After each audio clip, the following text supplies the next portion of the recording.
I'd like to ask the speakers to hold some of those points from Will, because I want to get out to the audience. I just want to make one comment at this point. I think both Kate and, well, all three speakers actually made references to human rights processes. I just want to make the observation that the human rights processes were fundamental to the texture of the MDGs. You couldn't have had the MDGs without Cairo, without Beijing, and without the social mobilization that fed into that. The other thing that strikes me about those processes is that they had a capacity to lay out the vision for change in 1 or 2 pages, the platform for action, the Copenhagen principles, whatever. And looking at Rio, it's kind of alarming that as the challenges have got so much more formidable in terms of trade-offs in particular, and our awareness of the environmental dimension to growth, there seems to have been a loss of the capacity to lay out a vision with clarity on the part of those public communities. How do we get that back is a very big question. So now I'd like to go to the audience. I'll take 4 or 5 questions at a time, or comments. Yeah, please introduce yourself and limit yourself to about a minute if you can. That'd be great. Hello, is this on? Works, yeah? Okay. Hello, I'm Summit Bagri from Sightsavers. I've got 2 questions. The first is, for rich countries specifically, is it possible to decouple growth and resource use fast enough to prevent deep and structural crises in the environment? And if not, then do we need to start thinking along the lines of prosperity without growth, to quote the title of Tim Jackson's book, and you know, start thinking about a steady state economy or variants of that? The second question is, I suppose, targeted at Claire's final slide. I know that the Christmas tree, the jigsaw and the bullseye were metaphors, but it strikes me, particularly after hearing Kate's presentation, that there are so many important issues. So how do we ensure that we include them all in a way that is, you know, somewhat politically feasible to actually get the sort of results that we want to see? Because it seems to me that the Christmas tree, or form of it, may actually be necessary. I think that also depends on how you might define the jigsaw and how closely woven it is and how comprehensive it is. But I think you might get my point anyway. Thanks. Thank you. Someone else? Yeah, Miles. Yeah. And then. Hi, Miles Wickstead. There are quite a lot of opportunities for the UK over the coming year or 18 months to push this agenda forward. I mean, not only... Can you speak in the microphone? I think it's... Can you hear me better now? Yeah. There are quite a lot of opportunities for the UK over the next 18 months or so to push this agenda forward, not only with David Cameron being one of the co-chairs of the of this high-level panel, but also chairing the G8 next year. And the G8 obviously is not as significant as it used to be, but nevertheless it is there. It would be very interesting to hear from the panel one thing from each of you, including you, Will, one thing which you think the UK government should or could do in order to push this whole agenda forward and bring together these SDGs and post-MDGs. Thank you. Thank you very much. A question here, I think. Thank you very much, panel. My name is Patrick Kianda, President, Middlesex University Politics and Development Society. I've followed the Millennium Development Goals quite well, and apart from good governance, most of the countries that are involved with them have been able to make substantial progress, like education, good health, $1 per day, you know, poverty. But at some point now, it's like what I'm seeing, that the conversation is changing from MDG to SDG. And to be honest, most of the developing countries at some point have to either, you have addressed human rights, that would be an issue because they would use cheap labor, the resources would be exploited in very awful ways. And my question is it like looking that the developed countries are caught in the middle, that the only excuse to put forward is to kind of put an impediment on the countries that have made some progress, and the next step could be, you know, middle income or higher income? You know, that's the question I have. Thank you. Right. Sort of pulling up the ladder question. Anyone else want to come in at this point? Yeah, Paul. I'd like to just follow on that last point, actually, about the idea of putting Paul, up... introduce yourself. Sorry, I'm Paul Wafer, I work for DFID on post-2015. Yeah. The last point about this concept of pulling up the ladder seemed to be a really strong sense in Rio, actually. And although the SDGs were an idea that were promoted by a small number of developing countries, particularly in Latin America, actually the vast majority of low-income countries were really, really worried about this agenda because they thought it was exactly that. What they saw was a small group of Latin American countries linking up with Europe to try and create a new paradigm that was no longer about poverty reduction. And I think that's where Kate's diagram is really interesting with its curving lines and a narrative that I think wasn't very successfully communicated at Rio, which is this agenda needs to mean different things at different stages. And your circles being in different places on those lines is really, really helpful. But that wasn't the line that was being communicated in Rio at all. The line that was being communicated is that green growth is good for all of us, without spelling out that maybe it means different things in different places. Okay, great. Thanks very much. All very good questions. Let's go back to the panel at this point, and then we'll have another round afterwards. Rolf, do you want to take the first one? Take a couple of questions.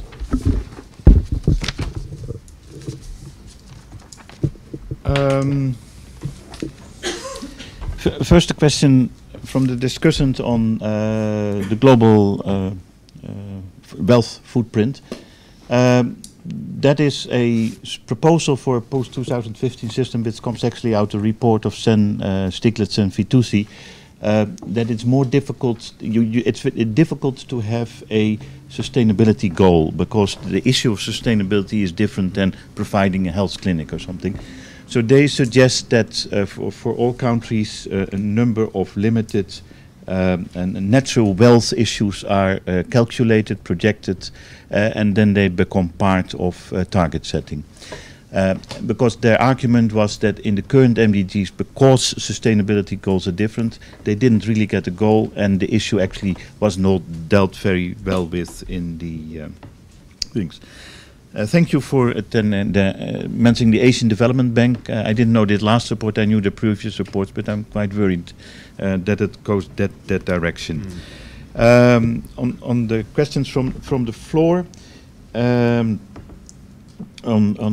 Sony's side on rich countries decoupling growth and prosperity without growth, I think it's a very political issue at the moment, especially after the 2008 crisis. I think Claire also indicated that if you talk to people in the street in Europe, they want growth. They talk about growth. So if you go to Brussels, the whole thing is about growth in Greece, because Greece has a debt problem, Spain has a debt problem, and they either have to wipe out the debt or they have to grow out the debt, or both. So I think it's right to ask the question, but I think we just also have to point to alternatives. How can we grow with different types of technology? So I think it's right to pose the question, but we also have to be, I think, realistic at the moment, especially when left parties go for elections, that we should not de-emphasize growth.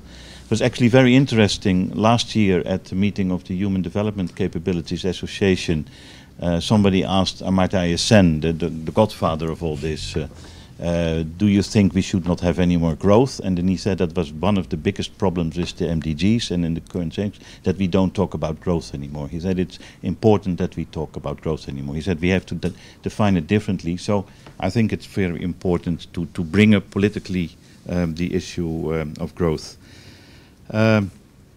On Miles, but one thing the UK should do, I'm not a UK citizen, so I just say what you want. One of my biggest points is global governance and policy coherence. And one of the things I have to support the Global Economic Coordination Council, as was supported by Stiglitz, Ocampo, etc., that we get these issues of development out of the 8 ministries and into the ministries of finance, the foreign ministries, because it's a much more important issue. And Patrick from Middlesex University, this issue indeed, the kicking away the ladder of Ha-Joon Chang, that developing countries are afraid that SDGs will create again conditionality on their development patterns, I think is very real, and I think developed countries really should take care and sense that sensibility. We have done so much wrong that it would be very difficult to put any conditionality. And I think the only way to get out of that is more dialogue and discussions. We did at different fora, and also from people to people, not only from government to government. And I think that's more or less the same reply to your question. We need not to give to developing countries the notion that environment becomes again one of the conditionalities as it was under the structure, as we had structural adjustment programs of the bank and the fund 25 years ago. As Claire already indicated, that created then in 2000 a very difficult attitude towards framing a development model, because all developing countries were afraid that if you would frame a development model in 2000, it would be the structural adjustment model from the World Bank, and that's why developing countries also didn't want actually a development model in the MDGs, and we should be very careful. Thank you very much, Rolf. I'm going to feed in quickly for you also a question that's come in online from Cordelia Lonsdale, Development Initiatives. I was wondering if Rolf could expand further on the concept of the global social floor and what he feels that should include. You have 1 minute. Well, to be frankly, a global social floor is like a national social floor, that you have a basic level income. We should have that as a kind of right of the citizens. It should of course be graduated to the level of income, but as I indicated, if you follow the calculations at UN, ILO and OECD, a lot of middle income countries have already the resources to formulate and also transfer resources for a global social floor. And then part of ODA should go to poor developing countries to help, because then you do it from the demand side and not from the supply side, because MDGs were now mainly supply side. Yeah. I should comment also that there's an ODI event that you can look at online, which is precisely on the global social floor. Good. So anyone who wants to follow up can, with Michel Sichon from the ILO. Yeah, exactly. But that's what I was referring to his work. Kate. Cool.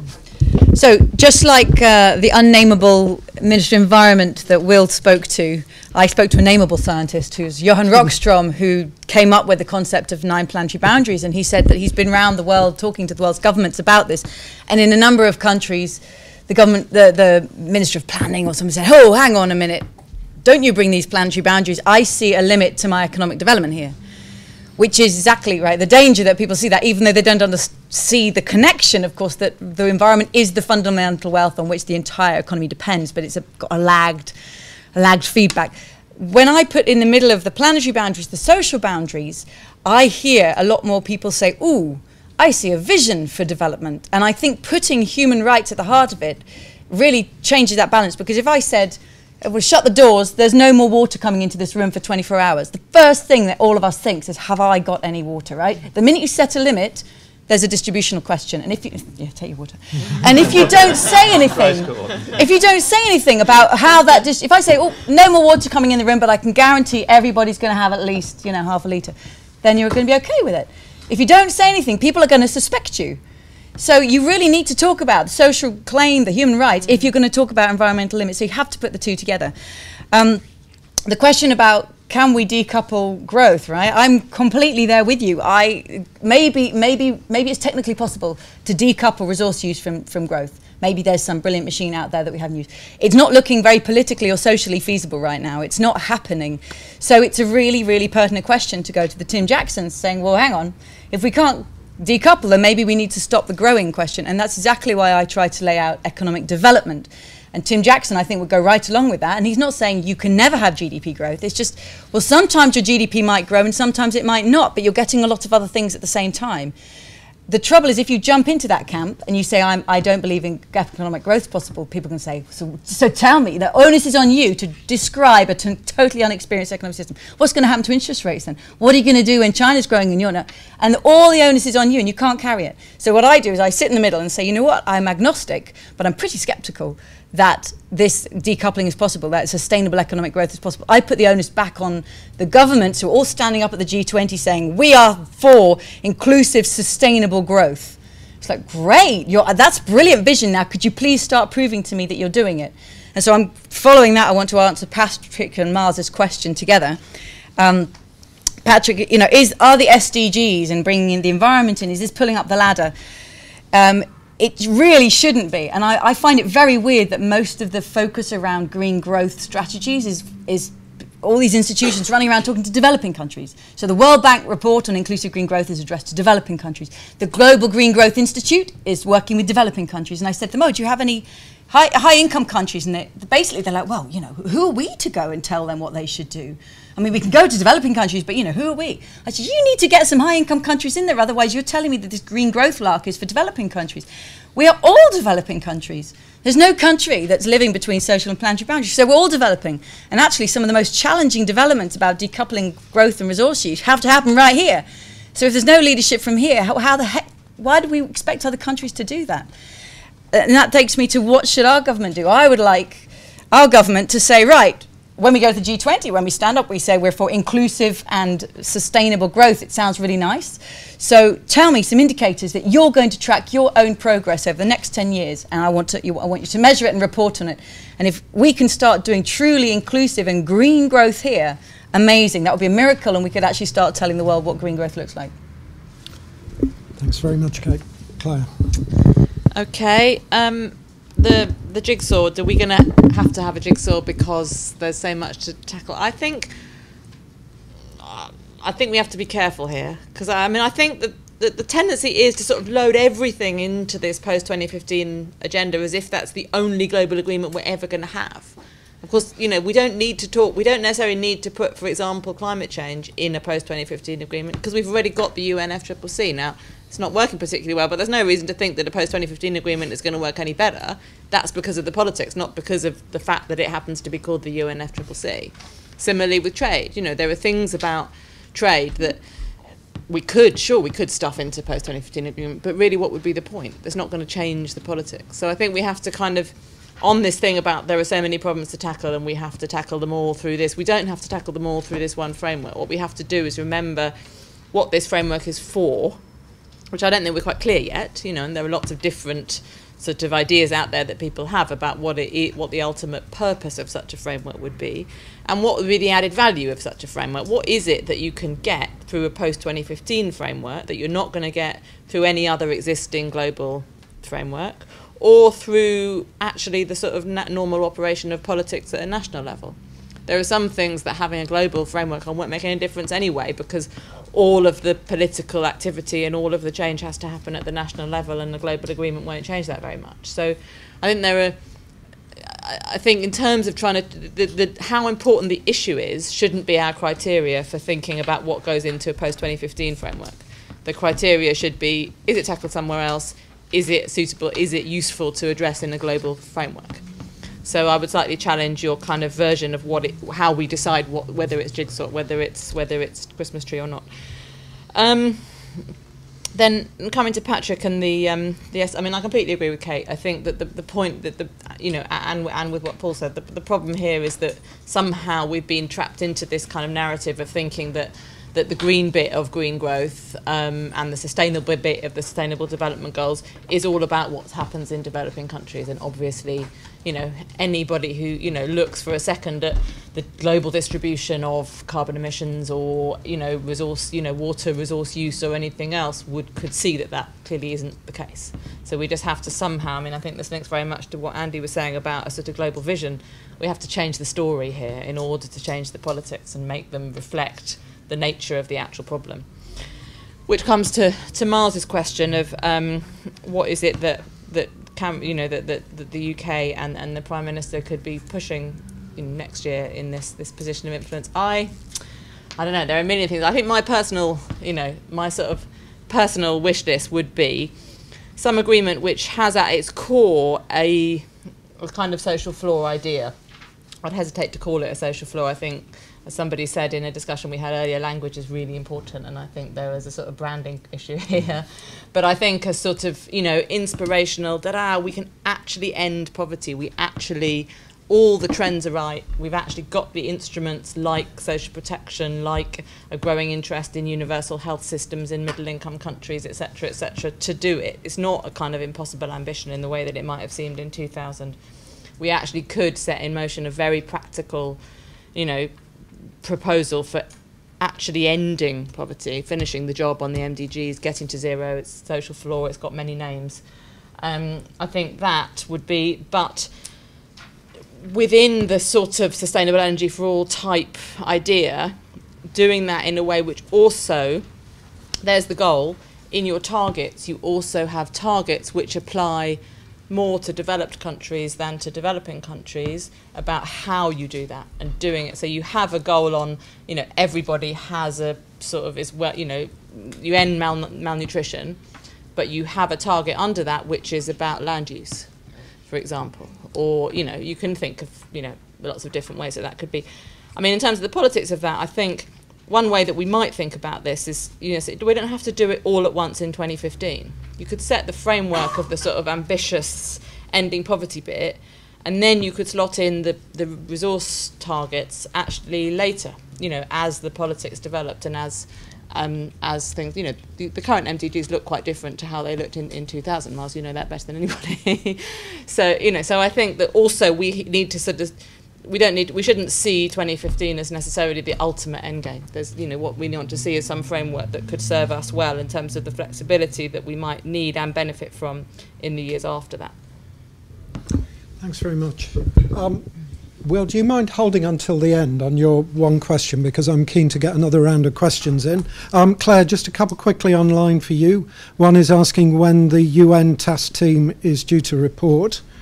And that's from Lisa from VSO, and a question from Claudia Minera of the Centre for Advancement for the Steady State Economy in Colombia.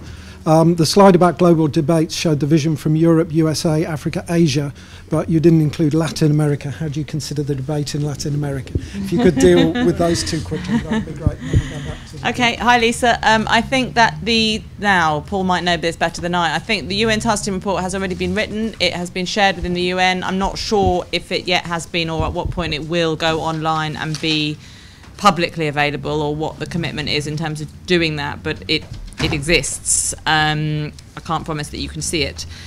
In terms of the Latin America debate, I should probably ask you that question. But my sense is that I think I would probably say that Latin America is caught somewhere between the Europe and the Asia debate. That obviously growth rates in Latin America have not been as sort of stellar as in some parts of East Asia, so there is a concern there about actually, you know, not taking growth for granted in the same way as perhaps they have been in East Asia up till now. But, you know, but there has been a real focus on, you know, as we know famously in Brazil, distribution, social welfare problems and so on, and actually using that growth in intelligent ways around poverty and distribution. So I'd say, weirdly, if geographically you can imagine this somewhere halfway between Europe and East Asia. Thanks very much. Okay, more questions. Yep.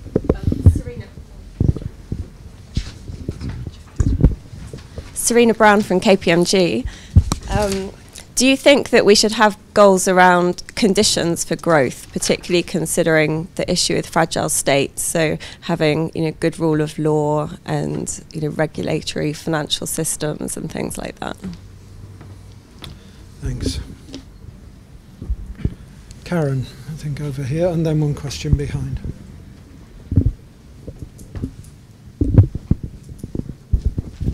Thanks. Karen Ellis, I lead the Private Sector and Markets programme here at ODI.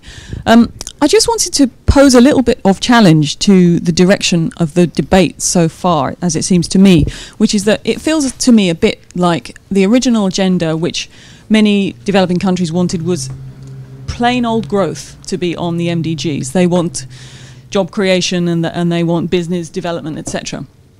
And that feels to me a bit like this has been hijacked by the green growth people and the socially inclusive growth people in a way that they might not necessarily like. So just to take it back to that original agenda, I mean, my question was, what do you think, if we were aiming for plain old growth, what would those goals look like? And I think, you know, low-income countries in particular should be allowed to want plain old growth. You know, they don't necessarily need to worry about some of the other aspects in the same way as we do. So, for example, job creation, how do we best promote job creation? Is it through promoting, like a lot of the traditional job creation policies have failed, promoting entrepreneurship, for example. How best can that be done? How best can we promote private sector development and improvements in the investment climate, infrastructure, business engagement in development through partnerships? What are the options there? And the final one for me, really, which does, I suppose, begin to link the two, is if we want low-income countries to grow in a greener way, will we fund that transformation?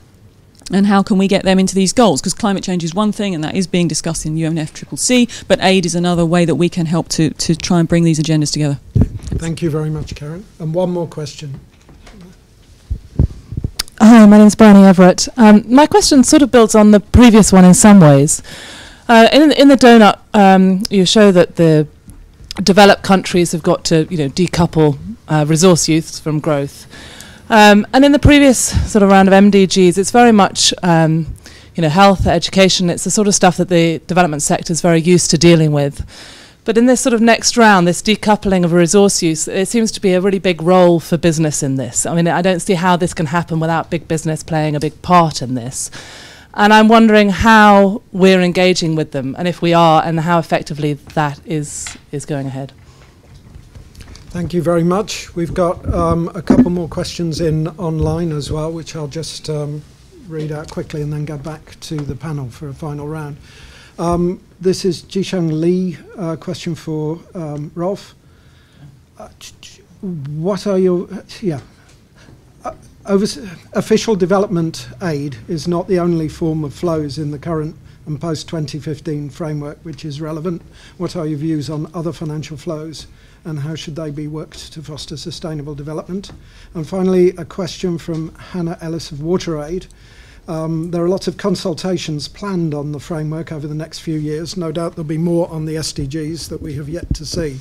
As an NGO who wants to put our limited time and resources to best use, does the panel actually think they will have any impact on the final framework? So it's a good one. Good question. Okay, and now let's go back to the panel finally. Will, would you like to start this time, picking up also Miles's earlier question? Yes, of course. So my answer to Miles would be make the process itself inclusive. I mean, it seems to me that you've got a high-level panel, which is a few people in a room with the secretariat, and they'll all be lobbied to death. And then you've got another process. And there isn't time for voices for the poor. There doesn't seem to be a room in the timetable or a budget to make this a listening process, which is a shame because actually it's going to involve a lot of people. So my one plea would be, to the extent that it's humanly possible, do not go down the standard UK route. And I'm speaking, let me fly the flag, but go down and tell people what you think is the right thing in a loud voice and expect them to salute it, because we're good at doing that, and it's actually not good in this sort of circumstance. So make it inclusive. Can I quickly touch on role for business? Can I pick up one of those other ones? Just, sure.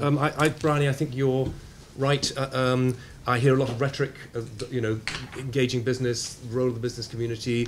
I talk with business people who recognise now that it is in everybody's interests to have stable societies with, supply chains. And I went to visit Marks and Spencer's recently to hear their 5-year Plan A report.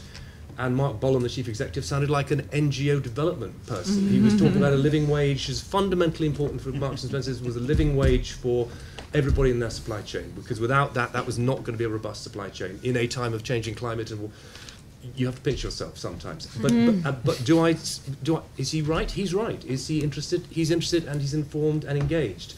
And I think so that for me is opportunity. It's risk as well, but it's opportunity, because the development community generally hasn't and doesn't work well and thoughtfully with the private sector. We've spent the last 35 years on the whole throwing rocks at them, and for good reason, in lots of cases. But I think there is a genuinely new debate, and this is a great opportunity to have that conversation, precisely because, as Patrick was suggesting, by potentially diluting or whatever, diverting from the MDGs. MDGs are unfinished business. Even if we'd achieved all the MDGs, we'd still have half the job to do, and the most difficult half in some cases. So I think adding the environment, if that is a kind of interpretation of it, raises the game for us all and changes the nature of the conversation. For me, I think it's an opportunity for developing countries not raising the ladder. But that's a separate conversation. Great, thanks a lot. Kate, would you like to go next? Sure. Okay. Okay. Great questions. So to pick up Karen's question, you're saying provocatively, actually, a lot of developing countries just want plain old GDP growth. I question that, and who is saying that in developing countries? I certainly think that the civil society would not be saying, yeah, we just want GDP growth, just go log the forests and turn it into money. Doesn't matter how unequal this is, let's just get that GDP going through the... I don't hear that.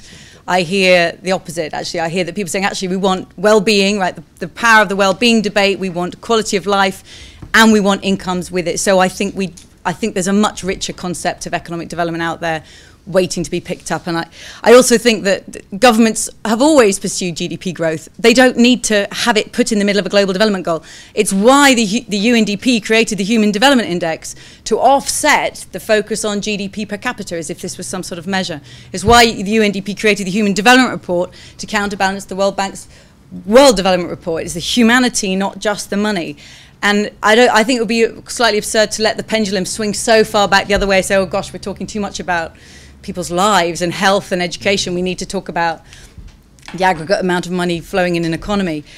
It'd be interesting if one of the reasons the way they say we want plain old GDP, because the focus on the MDGs has meant donors won't talk to us about GDP and roads and infrastructure, and that's something problematic about the relationship between donors and where the money's coming from.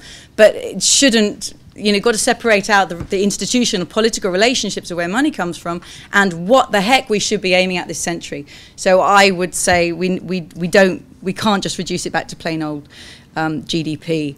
And then the question from Hannah at WaterAid, do we believe any of our work will have any impact on the final framework? Well, hopefully it'll have a tiny impact, because we want many, many voices having impact in here.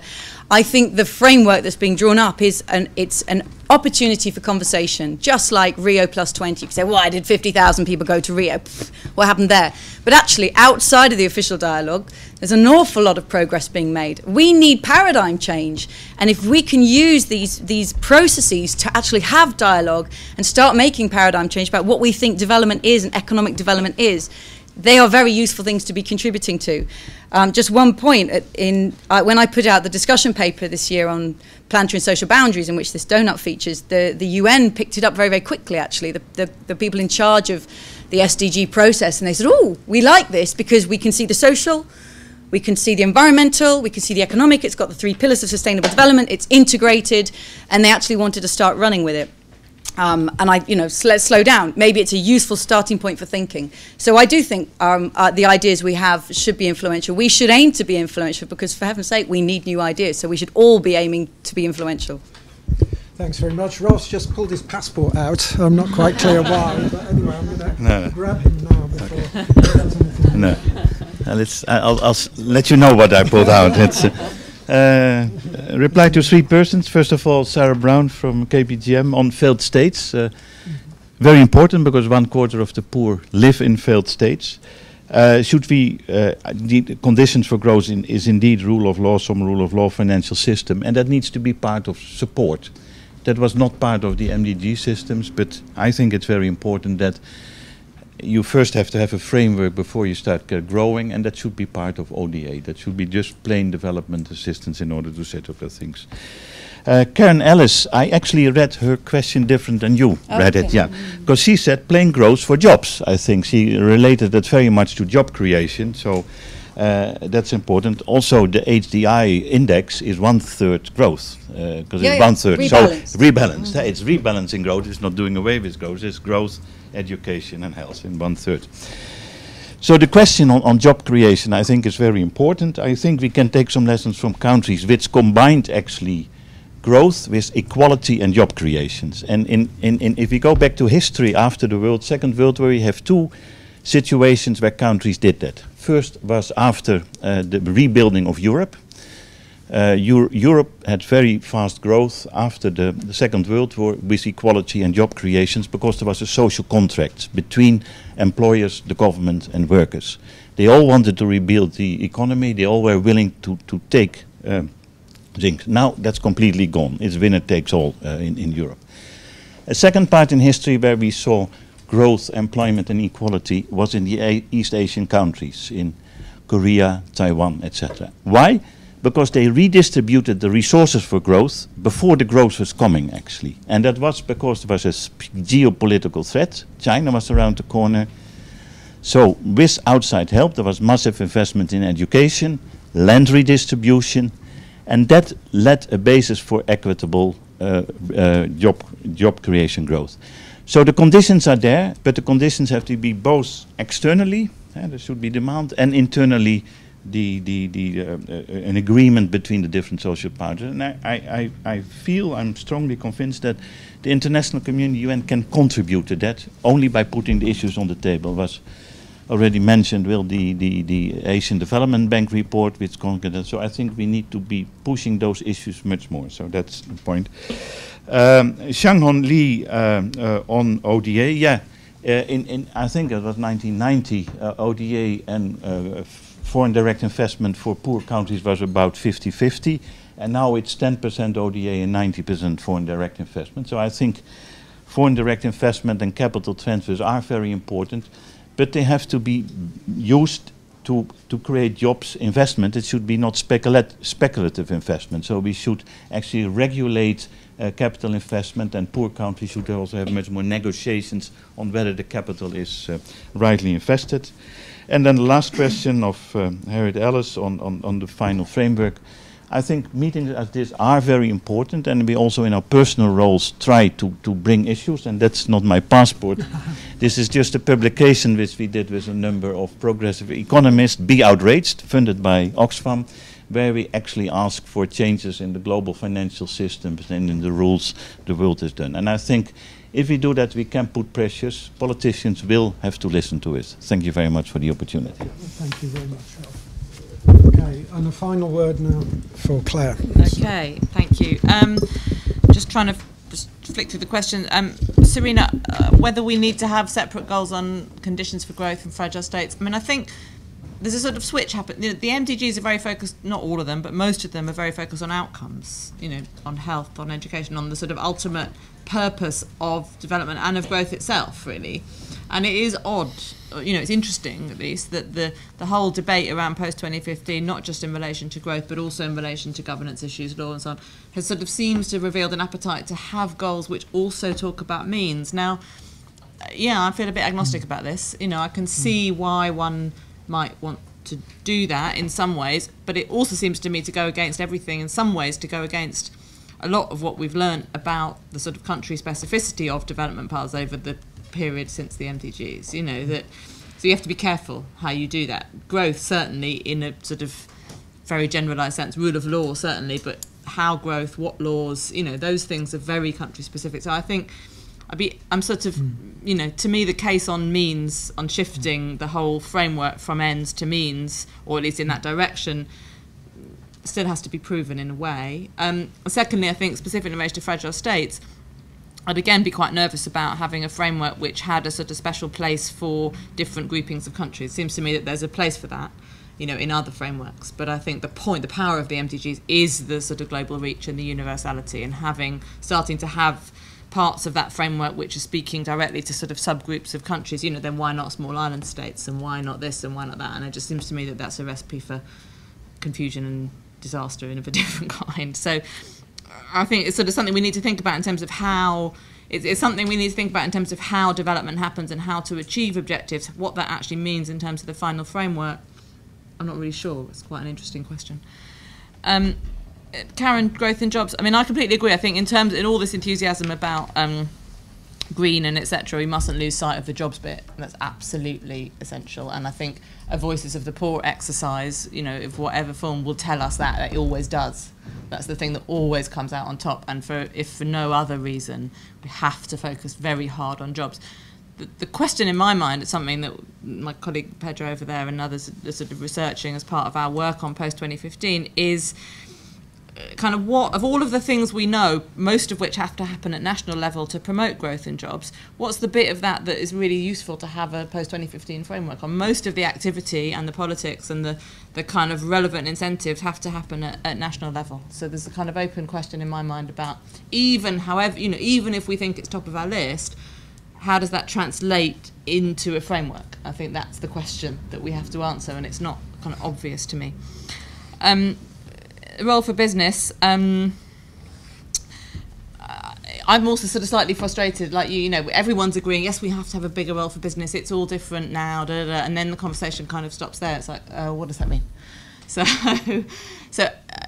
you know, as part of the project that we're running on post-2015, that is one of the questions we're trying to answer. My colleague Paola, sitting at the back there, together with Karen, has written a paper trying to set out some of the terrain, some of the things that we've learnt about the different roles that business can play in relation to achieving development outcomes, some of the different experience that we have of different UN and other frameworks to try and draw them into different processes, setting out a series of options. We're going to be having a series of consultations and conversations with the private sector and with civil society and others who kind of have a bearing on this, and we're hoping to kind of produce some more questions than answers at this point, but we're hoping to have some answers soon. And this relates partly back to my final point and the answer to Hannah, and I very much agree with Kate. I think, you know, we're at a really exciting point in this debate at the moment. It's pretty much a sort of free market for ideas. You know, there's lots of ideas floating around. There's, you know, people are being fairly Catholic in terms of, you know, where they're taking their ideas from and who's being engaged with the debate. You know, the kind of conditions for entry to this debate really are just having something to say.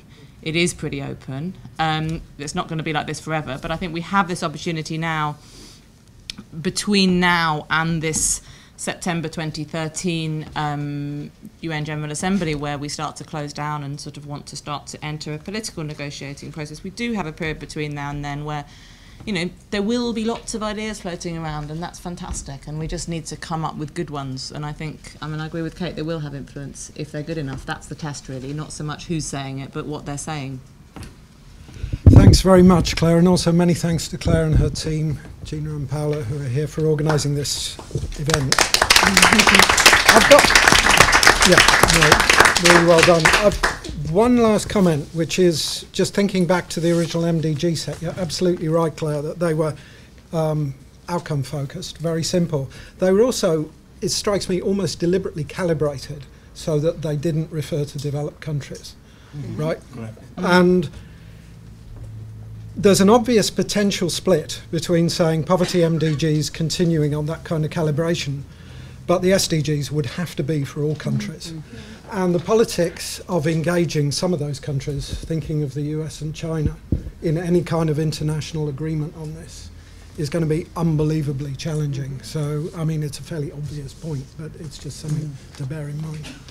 But anyway, many thanks to everyone, particularly to the panelists, but also for all the excellent questions as well. Thanks a lot. Thank you. Thank you.